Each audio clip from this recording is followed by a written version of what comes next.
A delegation of U.S. officials, including the Deputy U.S. Trade Representative Jeffrey Gerrish, are holding the first bilateral talks since U.S. President Donald Trump and his Chinese counterpart Xi Jinping agreed to a 90-day truce in their trade war last month. Mr. Trump had initially imposed import tariffs on hundreds of billions of dollars of Chinese goods to pressure Beijing to change its practices on issues ranging from state subsidies to cyber attacks. China retaliated with tariffs of its own. Markets in Asia posted gains, hoping for progress in the talks. So investors are upbeat. Let's get more on these trade talks with Gabriel Felbermayr. He's the director of the IFO Center for International Economics in Munich. Welcome to the program, Gabriel. Now, these negotiations do not involve high-ranking officials. What can we expect to come out of them, particularly since President Trump likes to focus heavily on personal relationships? Yeah, that is right, Christoph. But we shouldn't forget that this is just the start of a longer process. They are very hard nuts to crack, and what we see now is the preparation of the groundwork, and that's happening now. Can we read anything out of the fact that the U.S. delegation is traveling to China and not the other way around?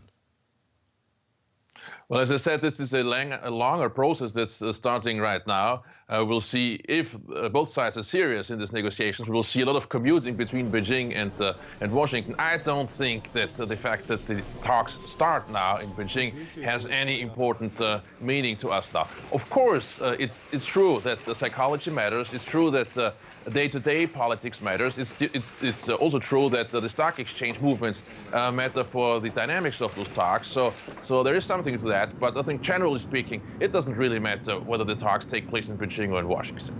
Now let's take a look at the core problem here. One of your studies found that Chinese producers are carrying the main burden of the U.S. import tariffs.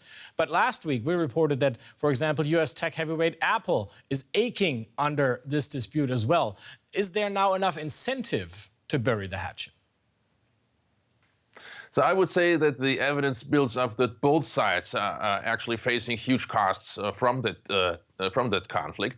It might be true that the economic cost is larger in Beijing than in Washington, but it is also true that the political cost of all that is very sizable in the United States as well. The U.S. president has pays a lot of attention to the dynamics of the stock exchange, and here we've seen weeks of trouble.